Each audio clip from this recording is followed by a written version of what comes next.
Ito ang Presidential Broadcast Service. Radyo Pilipinas. Radyo Publiko ng Bagong Pilipinas para sa Bagong Pilipino. Naghahatid ng mahahalagang balita at impormasyon na guugnay ng pamahalaan sa sambayanan. Tulay sa himpapawi ng serbisyo publiko. Radyo Pilipinas. Radyo Publiko. Ang boses ng Pangulo. Sa Iloilo, Radyo Pilipinas. 585. Oras sa Radyo Pilipinas, alas 8:31 sa aga.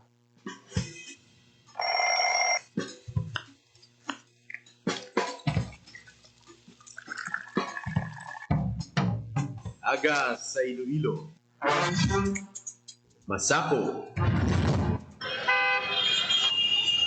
Magahod.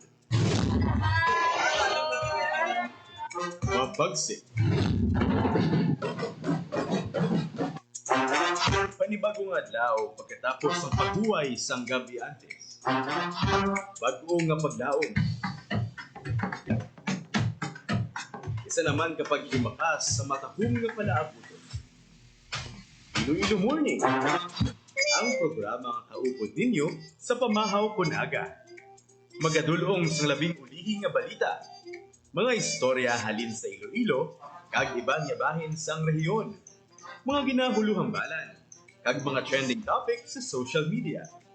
Ululupod naton at tubangon ang maayo nga aga. Magpamati na sa Iloilo Morning. Diri sa 585 kHz sa AM band sa inyong mga radyo. Radyo Pilipinas Iloilo, the only government radio station in Western Visayas.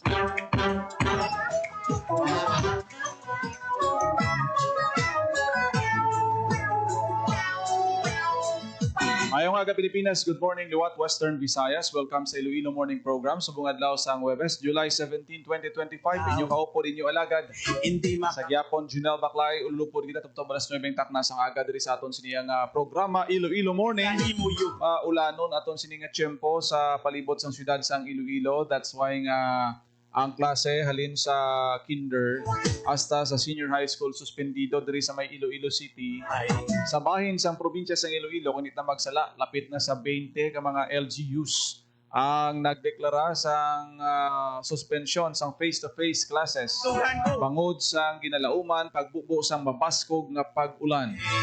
Kay ang bagyong Krising ginahigop niya ang hangin habagat sa diin nga ang Western Visayas siling sang idumot apektado gid bisan nga malayo sa aton ang bagyong Krising. Sa aton mga kauturan halong gid sa mga mayo gani kay daw uro early gawa ang declaration sang suspension of classes para nga ang aton nga mga estudyante hindi na sila bala magruya pa pakadto sa mga bulutuan. So ang oportunidad sa inyo na lang balay ka mo alternative mode of learning anay kita suno sa advisories and Department of Education. Lawagon naton karon ang mga banwa nga nag-suspend sang klase pero bagoy na kuwaon naton anay ang lakat sang panahon kung anong pastada diin na si bagyong Krising sa subong ang mga tinion para may ideya kita kung ano ang aton nga mga dapat handaan. Buhita, matawhay, inday, sa tukan ko ka panalaytay, kung amo sa akon nga tunay, ako sa imo nalipay,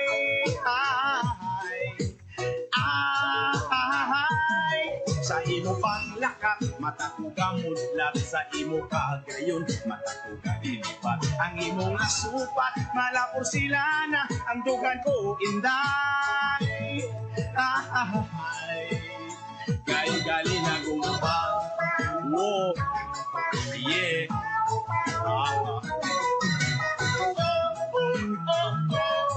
Marinayal kita no sa aton siniya nga pag-asa para nga mahibaluan aton kung anong pinakauli subong nga weather forecast. yeah.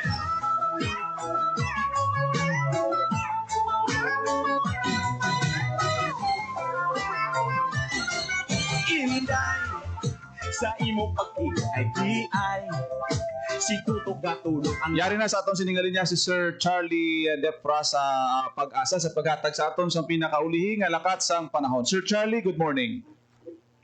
Yes sir, may aga sa talan niya sa tulong dito yari kinakauli nga. Pero kasi kung bulletin number 4 karon nga adlaw huli sa Sideros Mila 25.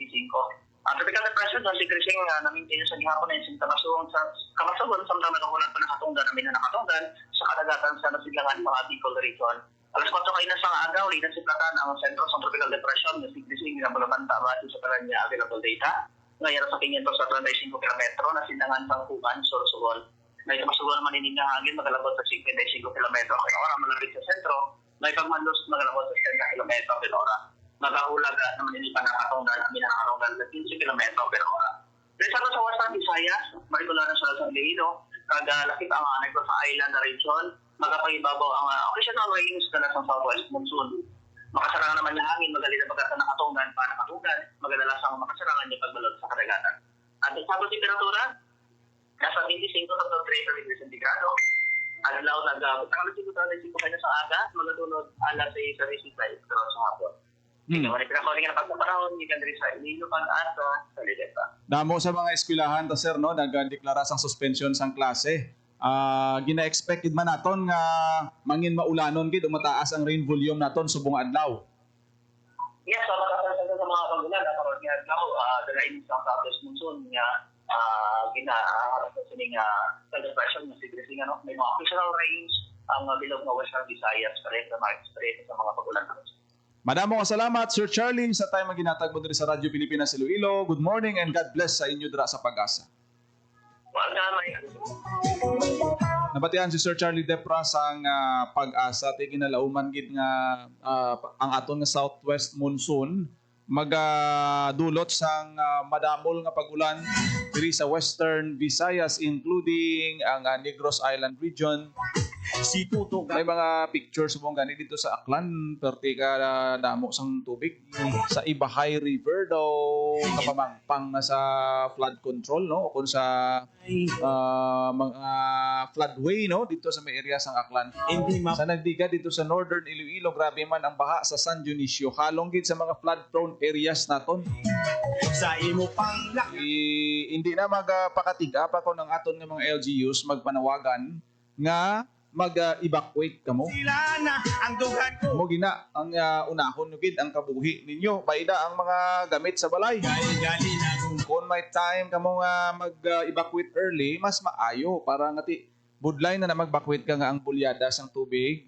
Mabaskog na kag dira ka pabla sagad ka pananipon ka mga halakwaton mga gamit inagsalbar mo nga mga kagamitan delikado ina no sa aton sini nga mga kauturan. dahil Hindi gid magkumpiyansa especially nga may warning na kita nga nabaton sa aton siniya nga Pag-asa. Ang may ara ganina cellphone ta naga-alert na damo.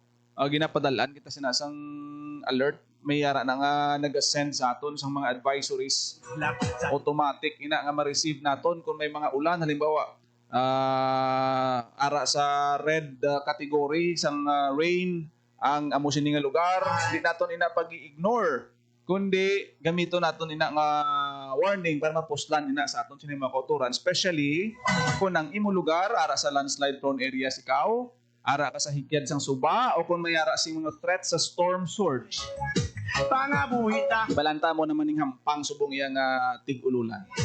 Salamat kita sang early declaration sang suspension sang klase no. Sa iba naton yang mga kabanwahanan. Ari ang mga nag-suspend sang klase lawago naton. Banwa sang Saraga, kindergarten to senior high school. Sa Banwa sang Sara, tanan nga level, sa Putotan nagdeklara man sang suspension sang klase, kinder to senior high. All levels Banwa sang Badyangan, Banwa sang Lemery, kindergarten to senior high school, sa Miag-aw, elementary, kag high school man, Kalinog, all levels, Alimudyan, Amuman, Dueñas, Haniway, Dumangas, Ahoy, Mina, Nulusena, Marotac Nuevo, San Dionisio, Banate, Estancia, no? Ina ang mga lugar nga nagdeklara na sang suspension of classes. Kag kainaman niya ang Iloilo City. Nagdeklara man si Mayor Raisa Chanyas kasunod sang rekomendasyon sang Iloilo City Emergency Operation Center nga sa diin nga ti ang projection subong 2.5 to 7.5 millimeter sang pag-ulan ng aton nga mahimo maeksperiensyahan sa Iloilo City.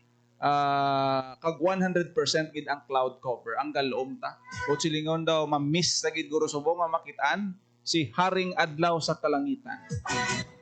Inday sa imo Idalagid pa yung raincoat sa mga kauturan naton da. pagtulo ang Pero ang klase sa college ti yara na naya sa jurisdiction sa nagkalain-lain ng mga school officials, university presidents tunay. ang pagdeklara no kung suspended ang klase Hay-hay sa tertiary level. Oras sa Radyo Pilipinas alas 8:42 sa aga sa pagpangalagad sa programa Iloilo Morning. Kahapon nangin masandukot, nangin masadya ang ginhiwat nga session sang 12 sang kuniampang lungsod sa Iloilo City sa diin nga nagpasar sang ordinansa si City Councilor Shin Marie Mabilog nga nagapanubo sang real property tax sa 80% ugaling napatay ang ordinansa bangod wala sang may nag-second motion nawalay. wala makalabot sa first reading ang ining proposed ordinance ni Councilor Shin Marie Mabilog. Dire ka lang Ipalayag naton diri no kung nga ang naghipos ang mayoriya sang mga konsehal ang 11 councilors wala gid nakatugda sa proposed ordinance ni Councilor Shin Marie Mabilog. Na interview naton ang majority floor leader si City Councilor Rex Sarabia pero bago naton i-play no ang interview naton kay Councilor Rex Sarabia kung nga ang amotong gindangatan sa proposed ordinance ni City Councilor Shin Marie Mabilog no ining pagpanubo sang RPT sa 80%. Panalaytay kung mamo sa akon nga tunay ako sa imo nalipay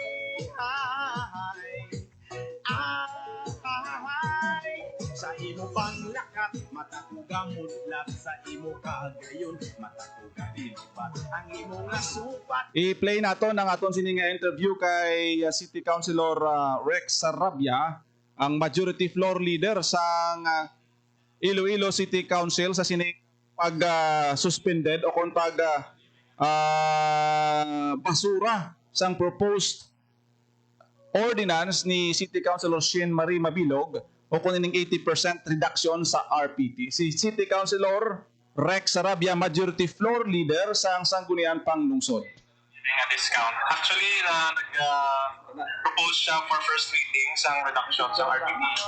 Regrettably, wala may nag-second, therefore the motion lost, so patay siya ang iyang proposal. Pero, i-mention ko man on the floor nga wala man siya ginabawalan mag-deliberate sa committee hearing sa Committee on Ways and Means kaya tiniyara sa standing proposal na extend ang discount. Considering a same subject siya, it involves the real property tax. Pwede man siya ka-propose dito sa reduction sa real property tax, especially actually mas mayo ganit na venue na kay ara ang city treasurer, ang mga stakeholders, ara tanan-tanan, so mas maka-express pag siya ganit sa iyang advocacy sa pagpanubo sa real property tax. So although she may have lost the proposal today, but she has not lost the war yet. Kaya pwede pa man siya ka-tusok siya. Councilor, representing the body, sa pagkakyagan kung nasuan po niya ang tanan wala din nagsagat? Ay, hindi lang ko pwede debate po naman ng mga opinion sa ng mga good colleagues. Actually, wala man namon na in pre-session. Kaya actually, pasulod siya sa other matters. So, actually, doon nakibot man ako gani, kaya usually, ang mga items for the other matters, usually dapat specifically urgent sang certified as urgent by the city mayor, tapos verify sang vice mayor. So, sa ina na aspect, medyo may gamay nga, pero ba lang da, way man way ko man ginamay.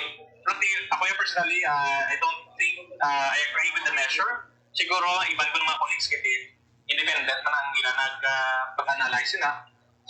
siling ko gani on the floor nga harap pasang pamaagi nga ma-find out yung inatuso diri sa city council. So ako I did not feel the urge nga mag-second kay base ni ma-second matuyo na mo pag yun. I'm not going to steal their thunder no kay base gusto nila mag-support. Wala emotion lost. By the looks of it, given na bilang wala ka sa podium, would you second? Given na wala ko din sa podium. Wow, that's a very good question. Ako normally kilala niyo ko bilang counselor, ginatunaan ko kita ng mga proposals. So at that split seconds, mind you, split second kaya sa matter siya, I'm not thoroughly convinced nga daan kasi appropriations kaya mo budget ang isang syudad ang ginahandle ko. And I thoroughly know the ins and outs of the budget of the city kag kung ano mga programs na ginatuso. Actually, isa sa mga barato ng mga real property tax ang Iloilo City if you compare sa Cebu, sa Bacolod, and other mga similar na mga cities, may discount patagin extent. So I do not understand nga itusok kita ng 80%, it would fuck up our budget. To be candid, magubagi the budget na ito, kung na mga programs na ginadusok sa ato na mayor, it would also be compromised. Damo kita sa mga development. I think we should be focused sa pag-develop sa values ng city na ito, develop na ito ng services, kaysa i-discount na ito. Hindi po magsige kita ka-discount o mag-reduce ang services na ito sa city, ano pa sa mga pumuluyo na service? We are talking about economics here. We're trying to improve the services and the economics, the infrastructure of the city. Kung i-reduce mo ng capabilities ng syudad, anong accomplishment ma-accomplish na?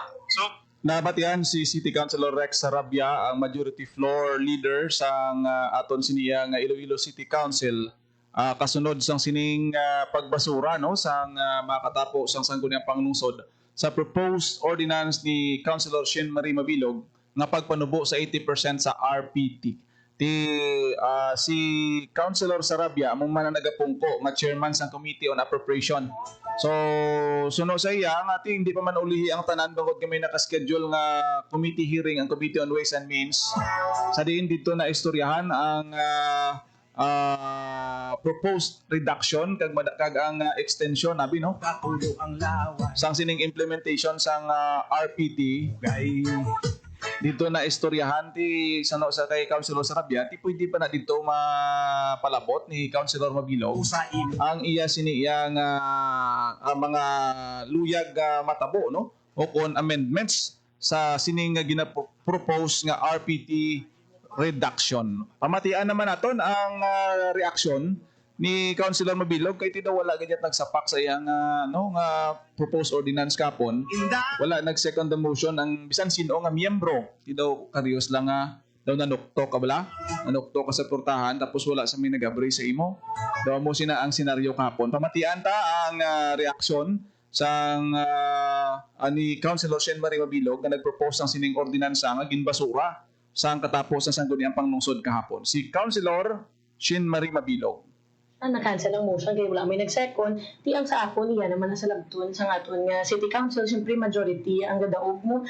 Pero ang ako, ang importante sa ako nga gintuman ko ang ako nga pumisa sa aton nga pumuluyo nga pagatutukan ko gid ang amuni nga issue ang RPT kay sige man gyapon nga dinda ang aton nga taxpayers, business community, may harap makita man naton sa matugaling reference of course with the endorsements ng aton nga mayor last week nga gainda sila kay ilang business operations, ang ilang daily expenses, tamang kabugat para sila amo ni nga sa akon amo na nga gi-push ko gid ang 80%. Councilor, ano gid ang rationale sa proposal? So actually we have meron kita sang same ordinance ning pass last week sa City Council. Amo na siya ang 40% reduction nga gina-extend asa sa 2028. Ang ako naman niya is 80%. Kaya pati ako sobrang daan ang affected ang aton nga mga taxpayers aton business committee because of the 60% increase.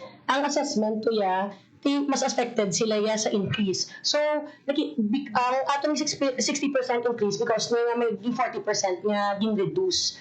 So, ang ako niya proposal is dapat panubukon pagid siya Katie, with this yapon, implemented na siya mo ang 40% na reduction since 2025. Pero masigi naton batian sa aton nga pumuluyo nga kabugat yapon sang ila nga pag-inda sang RPT. Amo na nga aning nantaw naton kung ano ang mas mayo, and para sa akon amo na nga ni-push ko ang ordinansa nga pa-reduce ni 80% gid. Councilor, this is in support to your earlier manifestation last week na why not permanente ko na lang. So, meaning, ang proposal mo nga ni nag-support dito sa until 2028. Well, ako, ordinance ang push. Aba mga ordinances, pwede na siya natin ma-amend, and sa local government natin, every 2 years kina. So, pwede natin yung tax ordinance, yung we'll say na may 80% reduction, tapos amendment, una ito tayong amendment naman kung may agay. Okay. Isang may mga second.